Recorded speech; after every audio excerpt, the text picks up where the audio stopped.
Novo treinador muito perto de ser anunciado, negociações muito avançadas. Será que é, de fato, o Roberto Mancini, o novo treinador do Botafogo encaminhado? É isso que nós vamos descobrir, debater e, é claro, trazer para vocês um pouco mais do panorama de ontem, a chegada de Cláudio Caçapa, o que isso impacta no Botafogo e também te dizer, mais uma vez, os evidentes erros de planejamento para 2025. Vem comigo.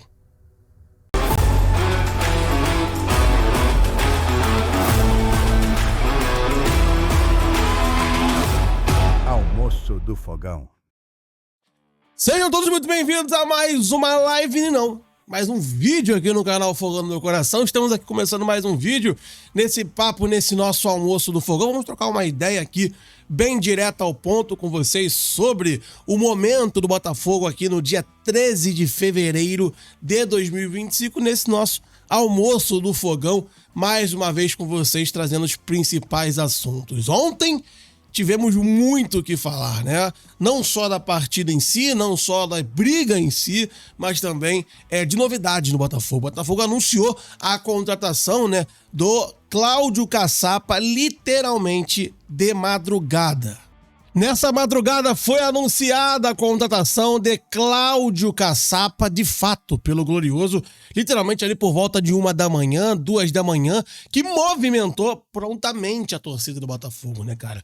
Porque nós percebemos que o Carlos Leiria não teria capacidade de assumir o comando do Botafogo em nenhum momento, mesmo assim ele perdurou por quase um mês aqui no Botafogo, umas 2, 3 semanas aí, e a gente tendo muito claro na nossa cabeça de que não funciona, não funcionaria, não é o ideal, não é o correto, mas enfim, bateram nessa tecla, tentaram de tudo, empurraram o tal de Carlos Leiria, que não funcionou e, pelo contrário, só atrapalhou o andamento do início do ano do Botafogo, da pré-temporada do Botafogo em janeiro e fevereiro. Então, cara, isso aconteceu, tivemos esse grande problema e aí, ontem foi meio que colocaram um band-aid, né, nessa ferida que era o Carlos Leiria.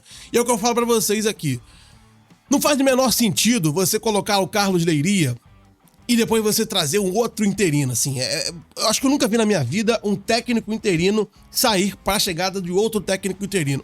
Eu sei que ele era da base do Botafogo, subiu para quebrar um galho, mas, cara, como que o Botafogo, desde a saída do próprio Fábio Matias, não tem um cara como auxiliar permanente? Como que tem um erro desse? E se o Arthur Jorge, no meio do ano passado, decidisse sair ali em setembro? E aí? Se o Arthur Jorge sair em setembro, e aí? Ia ficar como? Ia entrar o Leiria para tentar decidir uma Libertadores e um Brasileiro? Né? Um despreparo muito evidente. Que bom que contrataram, bom que deixou claro que o Botafogo precisava de um auxiliar técnico permanente. E o nome do Cláudio Caçapa, nesse caso, é maravilhoso. Nisso, eles acertaram. Demoraram e essa demora é inexplicável, mas acertaram. Pelo menos isso. Pelo menos na escolha do auxiliar. Longe de ser o ideal para ser nosso técnico. Cláudio Caçapa como auxiliar técnico prontificado ali. Opa, deu problema, chama o Caçapa. Maravilhoso, identificado, show de bola. Agora, para ser técnico oficial do Botafogo, ainda mais pelos nomes que nós estamos vendo por aí, não faz sentido, né, gente?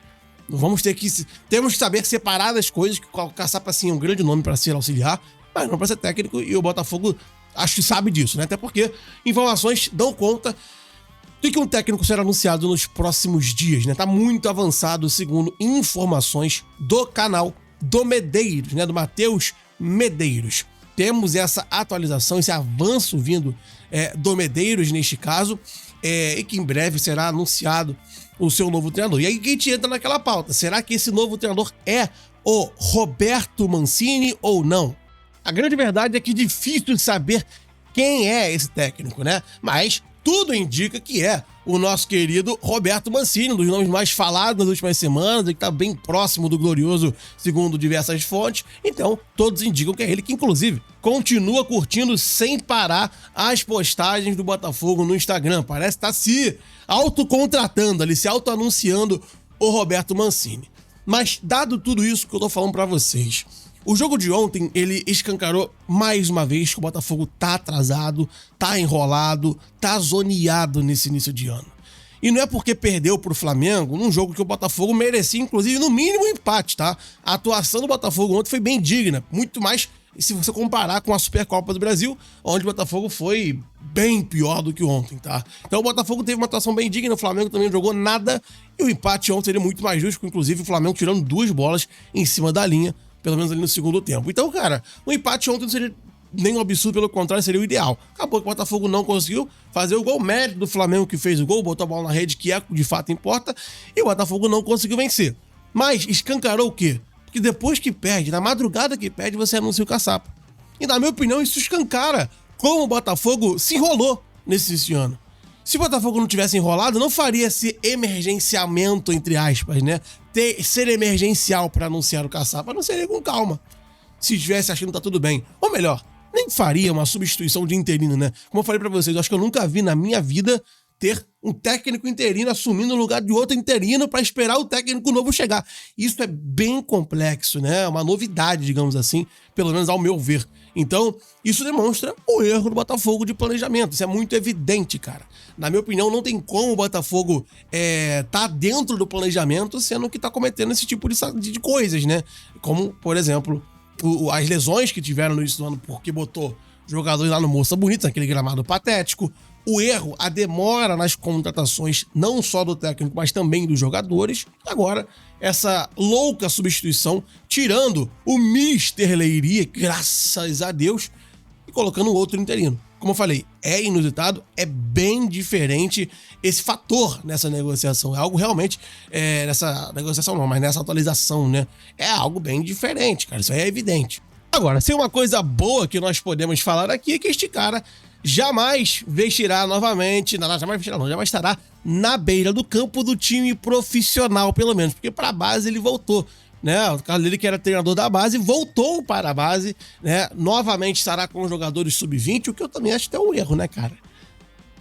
Sim, beleza que ele tá na base, ele tá sendo lapidado, mas não demonstrou nada, né? Mas enfim, também não quero ficar pegando no pé dele, que ele cuide bem da base ali, por mais que eu não saiba se é o nome ideal.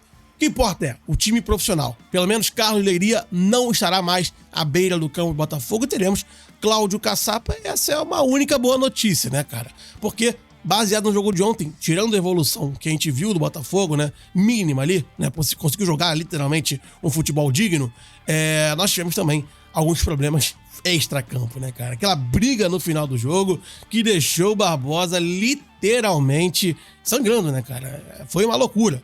E eu vou te explicar mais ou menos porque os flamenguistas gostam de inverter pra eles, gostam de sair por cima de tudo, e se a gente permitir, a gente é idiota. Então vamos te mostrar aqui e te explicar tudo. Uma das imagens mais icônicas do jogo de ontem é essa, junto do Carly, né? O Barbosa junto do Carly. Cara, assim, é excepcional essa imagem, porque é bem curioso como o Alexander Barbosa e o Carly estarem juntos nesse momento, depois de darem aquele famoso apavoro no Bruno Henrique. Tem aquela foto lá icônica do Carly em cima do Bruno Henrique, nem que apontando na cara dele, com ele no chão, e agora o Barbosa faz a mesma coisa e os dois saem abraçados do campo com o Barbosa sangrando, assim. Essa imagem é icônica, independentemente se o Botafogo venceu a partida ou não. Estamos falando do extracampo agora. Que claro que não é nenhuma coisa pra se vangloriar, pelo amor de Deus, gente. Não tô aqui elogiando a briga, não é isso. Mas tô querendo dizer que essa cena foi repetida, né? E muitos torcedores gostaram, foi inclusive ali um momento de talvez mais chamativo do jogo, que foi um jogo ruim, né? E aí essa imagem viralizou e muitos querem zoar. O Barbosa tomou um soco do Cleiton. Meu irmão, assim, o que o Barbosa poderia ter feito com o Bruno Henrique, se você entrar nesse mérito, é brincadeira, né? Se o Barbosa quisesse, aqui ele tinha um socão no Bruno Henrique. O Bruno Henrique tava no chão, nessa imagem que a gente fala que é até icônica, perto do negócio do Carly. E o Barbosa, ele levanta a mão assim, meu irmão, e não bateu, né? Porque senão a gente sabe que a mídia, os flamenguistas chamariam o Barbosa de covarde, bateu no Bruno Henrique, meu Deus. Então ele não fez isso. Aí depois, naquela briga toda, vai lá o Cleiton, o machão do Flamengo, e bate no Barbosa, sangra o Barbosa, e aí vira motivo de piada, vira motivo de zoação. O flamenguista é isso, né? Hipócrita. Então a gente não pode cair nesse papo. A grande verdade é que o Barbosa... o Bruno Henrique falou alguma asneira no ouvido do Barbosa, não sei de fato o que foi falado, não sei se um dia nós saberemos, mas alguma provocação, como sempre, né? Se você pegar todos os clássicos que houveram briga do Flamengo, ou com o Botafogo, ou com o Fluminense, ou com o Vasco, sempre envolvendo o Gabigol ou o Bruno Henrique. Agora o Gabigol foi embora, então só resta Bruno Henrique. É sempre o Bruno Henrique. Tá? Tem uma icônica dele com o Fred também, que eles quase saíram na porrada, não lembro que ano, Bruno Henrique e Fred, acho que 2019, sei lá.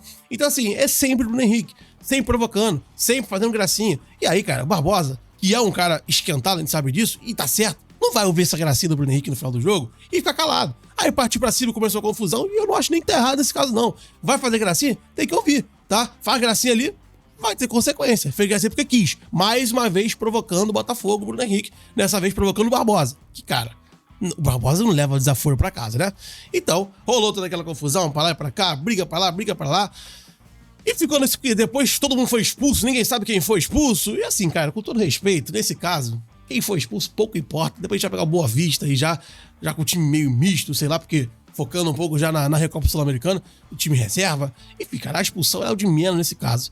E até a gente tem muita gente brincando aí pelas redes sociais. Tomara que, né, punam o Botafogo e nunca mais joga o Carioca. É isso que a gente quer, né, cara? Porque, pelo amor de Deus, que competição horrível, esvaziada, sem nenhum intuito. Nem pra pré-temporada serve essa bosta, só serve pra estressar e pra, algumas das vezes, evidenciar alguns problemas que, pelo menos, pra isso serviu o Carioca. Demonstrar que o Botafogo não podia ficar com o Carlos Leiri, que precisava se movimentar no mercado e precisa se movimentar no mercado ainda. Óbvio, nem fez nada, precisa contratar. A janela fecha em 15 dias, né? O Botafogo também precisa trazer um treinador de verdade. Isso tem que tudo ser feito logo. Não sei por que tanta morosidade, não sei por que tanta calma. E assim, gente, vocês podem discordar, mas a temporada não começa em abril, eu sempre falo isso aqui. Erro de planejamento evidenciado. Ontem, principalmente, a substituição de um interino evidencia que fizeram escolhas erradas. Tá tudo bem, errar faz parte, errar é humano, contanto que você ajuste o erro rápido. E o Botafogo demorou a ajustar esse erro e ainda tá demorando, porque o técnico, de fato, ainda não foi anunciado. Como eu falei pra vocês, segundo informações do Medeiros, o treinador está muito avançado para fechar o nome do novo técnico, tá? Então, teremos em breve uma novidade. Se é Roberto Mancini ou não, a gente não tem certeza. Infelizmente, é um negócio que é impossível cravar. Porque se eu falo, ele sim, com certeza, e não é, você vem aqui me cobrar, então eu não vou ser ingênuo de aqui vir cravar um cara que eu não tenho certeza. Portanto, se em algum momento eu tiver a informação e a certeza de que o Roberto Mancini é o novo treinador do Botafogo, eu virei aqui pra vocês com certeza e falarei o quanto antes. Mas por enquanto, o que se sabe é que o técnico, seja qual for ele, está muito avançado e deve ser anunciado nos próximos dias. Eu espero mesmo, tá? Assim, é uma informação que eu espero que não seja apenas uma famosa... como é que fala? Abafando, né? Um pouco a derrota de ontem e tudo mais, que seja de fato uma notícia verdadeira no sentido de fato o Botafogo esteja próximo. Não que o Botafogo esteja fingindo estar próximo para amenizar. Não, que o Botafogo esteja próximo de fato de um técnico. Tá, claro que eu não tô colocando aqui, o Medeiros tá inventando. Não, mas o clube pode ter passado pro Medeiros e aí a gente não sabe, né, o quanto o clube tá fazendo isso de fato, né? Se é a cortina de fumaça ou se é verdade. Então eu espero que de fato seja verdade, que em breve nós estejamos com um novo treinador. Planejamento, já falei 20 vezes, eu falo aqui todo dia, eu falo que 2 semanas, 3 semanas, que tá errado, tá atrasado e precisa ser ajustado. O Botafogo parece ser muito lento nisso, pelo menos se movimentou, pelo menos trouxe o interino e quem sabe daqui a pouco chega o técnico de verdade aí. Enfim, essa é a minha palpite, essa é a minha, né, sobre o jogo de ontem, né, um pouco da minha opinião, um pouco da minha resenha sobre o jogo de ontem e sobre o momento do Botafogo. É complicado, um momento bem inusitado, um momento bem louco, né? O que a gente fala aqui, cara, como é que o time que acabou de ser campeão, né? 3 meses atrás estava sendo campeão, 2 meses atrás, né? Tá sendo campeão do Brasil e da América e agora vive um momento muito conturbado, né? Conturbado principalmente por escolhas erradas que foram feitas nesse início de 25 e até mesmo demoras de ter uma escolha oficial de alguma coisa. Complicado. Vamos ver as cenas dos próximos capítulos, mas deixo aqui mais uma vez a minha indignação, a minha raiva, né? Nesse momento inicial de 25, que não é legal. Pouco importa o Carioca, eu concordo plenamente, mas não pode ser uma zona. O Flamengo também tá cagando pro Carioca, tá lá jogando o seu futebol, fazendo o seu papel, jogando bola, fazendo gol, vencendo os jogos e usando, né, o Carioca pro que ele é, como pré-temporada. E nem isso o Botafogo tá fazendo, porque infelizmente o que o Botafogo tá fazendo, essa zona que tá nesse ano, não pode ser considerada uma pré-temporada. Infelizmente não dá, porque tá tudo bagunçado, filosofia zero de jogo. Pô, Carlos Leiri tava até agora, saiu. Enfim, cara, parece um ano muito conturbado nesse início, muito parecido com o início de 24, por exemplo. Deu certo no final, mas será que vai dar de novo? Esse questionamento que eu tenho pra você aí e vamos aguardar, tá bom? Esse foi o vídeo de hoje. Hoje não foi live, foi mais um bate-papo com vocês aqui em vídeo mesmo, tá? Mas amanhã tem live naturalmente aqui no canal, meio-dia, conto com você. E hoje à noite ainda tem a nossa noite gloriosa, por volta de 6, 7 da noite ali. E eu espero você, tá bom? Vou ficando por aqui, um grandíssimo abraço e olha só, vamos pensar, será que o Botafogo de fato consegue ajustar isso em quanto tempo? Há quanto tempo a gente pode conseguir ver uma melhora no elenco do clube e, obviamente, nessas escolhas que estão erradas em 25. Vamos aguardar, mas o que se sabe é que o início de 25, ele deixa muito a desejar.